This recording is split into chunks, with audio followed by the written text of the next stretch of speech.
Good evening.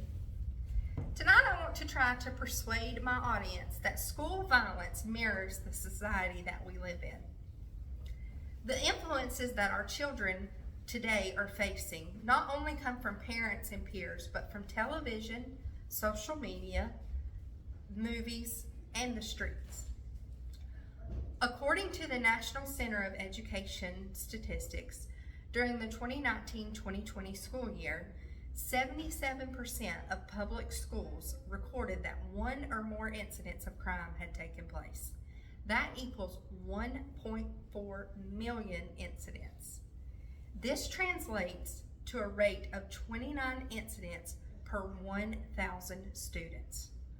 During that same year, there were 75 school shootings with injuries, including 27 deaths and 37 school shootings with no injuries. These statistics are very alarming, and in quite fact, they're getting worse. With the current state our society is in with mental illness, if something doesn't change, the cycle will continue.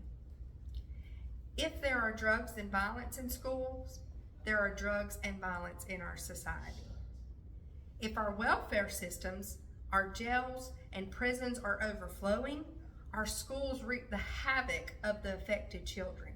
Those children come to our schools hurting, and then therefore we have to deal with those type of children that are being raised in this type of society. What takes place in society is reflected in our schools.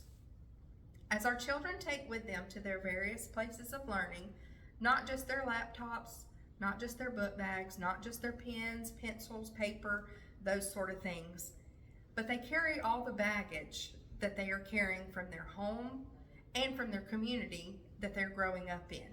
Some of these kids are coming from gang-related communities, and they grow up in this culture, and that's what is coming into our schools. This type of violence is the result of a broken society.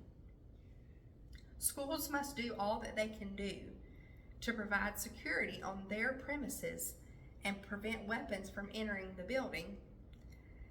But the bulk of the responsibility lies with us as a society.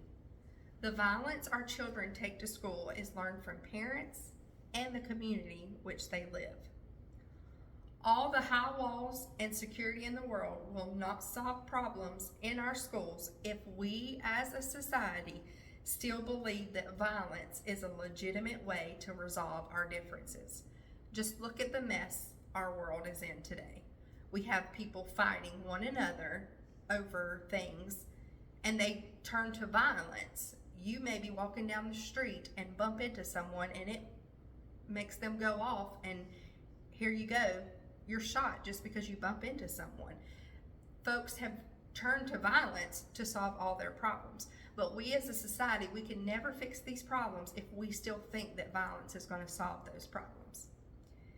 Fixing a society is tough business, but it is time that we as a society stand up to make a difference and work together to save our children from themselves.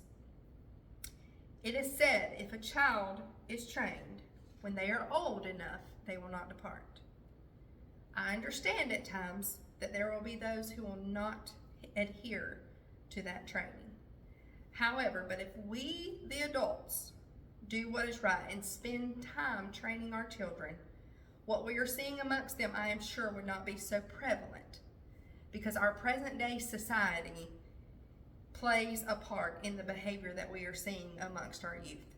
And we can make a change. We can stand up and we can unite together, and we can say enough is enough. For the sake of our children, we will make this change. Thank you.